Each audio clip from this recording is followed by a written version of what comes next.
तो आखिर बिजली कैसे गरजती है और क्या हम बिजली को स्टोर कर सकते हैं? तो चलिए इस वीडियो की हेल्प से जानते हैं।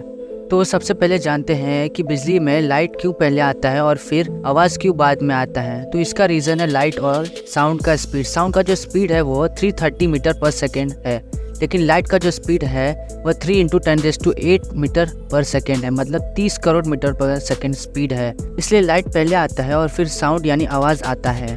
तो बिजली कैसे बनता है, चलिए जानते हैं। आपको पता होगा गर्मी में समुद्र का पानी वेपोरेट होता है, यानी भाप बनकर ऊपर उड़ जाता है।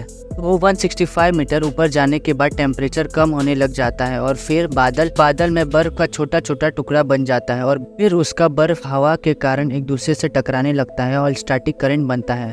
पॉजिटिव चार्ज ऊपर होता है, नेगेटिव चार्ज नीचे होता है और नेगेटिव चार्ज पॉजिटिव चार्ज को ढूंढता है, इसलिए नेगेटिव चार्ज ज़मीन पर गिरता है क्योंकि ज़मीन पर पॉजिटिव चार्ज होता है और साथ ही ज़मीन पर भी हवा चलता है, तो इससे भी घास में भी करंट प्रोड्यूस होता है जो कि पॉजिटिव चार्ज होता है। और जो बादल में स्टैटिक चार्ज प्रोड्यूस होता है वह बहुत ज़्यादा मात्रा में प्रोड्यूस होता है, इसलिए इसका टेम्परेचर भी 27,000 डिग्री सेल्सियस से 30,000 डिग्री सेल्सियस तक होता है और उसका वोल्ट 10 करोड़ वोल्ट और उसका करंट 10,000 एम्पियर। और यह बिजली बहुत कम टाइम में गिरती है, जैसे 0.005 सेकेंड में, जो कि बहुत कम टाइम होता है। तो बिजली में इतना ज़्यादा आवाज़ क्यों आता है, मतलब बिजली गरजती है तो इतना ज़्यादा आवाज़ क्यों आता है? जैसे कि आपको पता होगा कोई भी गर्म चीज़ को अगर हम ठंडा करते हैं तो वह आवाज़ करता है।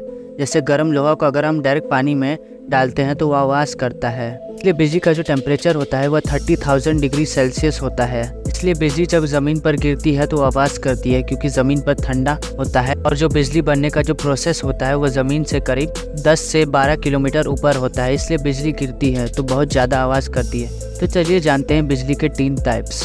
तो फर्स्ट है इंट्रा क्लाउड लाइटनिंग, मतलब बादल एक दूसरे में ही बिजली ट्रांसफ़र कर लेती है, मतलब पॉजिटिव नेगेटिव चार्ज एक दूसरे में ही ट्रांसफ़र कर लेती है और बिजली का आवाज़ भी नहीं आता और बिजली ज़मीन पर भी नहीं गिरती क्योंकि इसमें बिजली ज़्यादा नहीं गरजती। सेकेंड है क्लाउड टू क्लाउड लाइटनिंग। इसमें बिजली बहुत ज़्यादा गरजती है और बहुत आवाज़ भी आता है, लेकिन यह ज़मीन पर नहीं गिरती क्योंकि दो बादल एक दूसरे में ही गरजते हैं, मतलब पॉजिटिव नेगेटिव चार्ज ट्रांसफ़र कर लेते हैं लेकिन ज़्यादा अमाउंट में। थर्ड है क्लाउड टू ग्राउंड। इसमें बिजली ज़मीन पर गिरती है और बहुत ज़्यादा आवाज़ भी करती है और बहुत ज़्यादा गरजती भी है। ये था आज का वीडियो जिसमें हमने बिजली क्यों गिरती है और गरजती है और उसका टाइप्स को जाना। तो इसका पार्ट 2 में हम बिजली के कैसे बच सकते हैं इस टॉपिक पर डिटेल में डिस्कस करेंगे। आई होप आज का ये वीडियो आपको अच्छा लगा होगा। अच्छा लगा तो प्लीज़ सब्सक्राइब करिए और अगर कोई डाउट होगा तो कमेंट करिए। Thank you for watching.